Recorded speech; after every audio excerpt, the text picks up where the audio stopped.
Një zyrtar i lartë i ushtrisë ruse ka humbur jetën pas një shpërthimi me bombë në automjetin e tij pranë Moskës, sipas raportimeve të mediave ruse.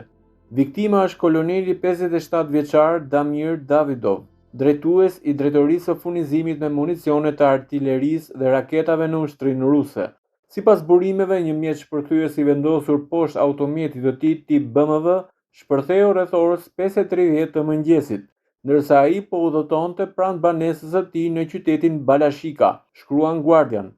Pamjet të publikuara nga media pranë Kremlinit tregojnë momentin kur automjeti përfshihet nga flakët dhe përplaset me një makinë të parkuar. Kalimtarët kanë nxituar për të nxjerrë kolonelin nga automjeti i shkatërruar, por ai nuk mundi të mbijetonte plagëve të marra.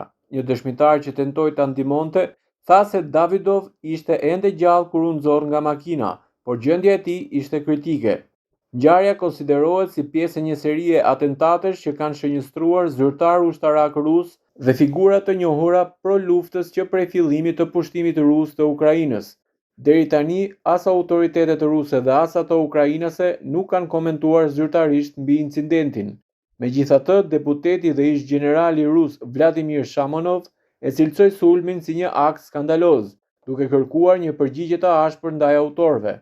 Sulmi ndodhi në të njëjtën zonë ku pak më shumë se një vit më parë u vra në një atentat të ngjashëm gjenerali Jaroslav Moskalik, një prej drejtuesve kryesor të operacioneve të forcave të armatosura ruse.